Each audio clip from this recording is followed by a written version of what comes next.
తోటకూర కాడలతో ఒకసారి curry try చేయండి. దీనికోసం ముందుగా తోటకూర కాడలను తీసుకొని ఇలా చిన్న చిన్న పీసెస్గా కట్ చేసుకోవాలి. తర్వాత స్టవ్ వెలిగించుకొని గ్యాస్ పైన ప్రెషర్ కుక్కర్ పెట్టుకొని దాంట్లో 3 స్పూన్ల ఆయిల్ వేసుకొని ఆయిల్ వేడెక్కాక 1 స్పూన్ ఆవాలు, సన్నగా తరిగిన 1 ఉల్లిపాయ వేసుకొని 4 పచ్చిమిర్చి వేసుకొని బాగా ఫ్రై చేసుకోవాలి.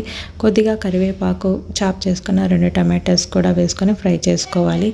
1 స్పూన్ అల్లం వెల్లుల్లి పేస్ట్ వేసుకొని కొద్దిగా చిటికెడు పసుపు కూడా వేసుకొని ఫ్రై చేసుకోవాలి. చాప్ చేసుకున్న తోటకూర కాడలను కూడా వేసుకొని బాగా ఫ్రై చేసుకోవాలి. తర్వాత 1 గంట ముందు నానబెట్టుకున్న 1 కప్పు శనగపప్పును కూడా వేసుకొని కొద్దిగా సాల్ట్, కొంచెం వాటర్ యాడ్ చేసుకోవాలి.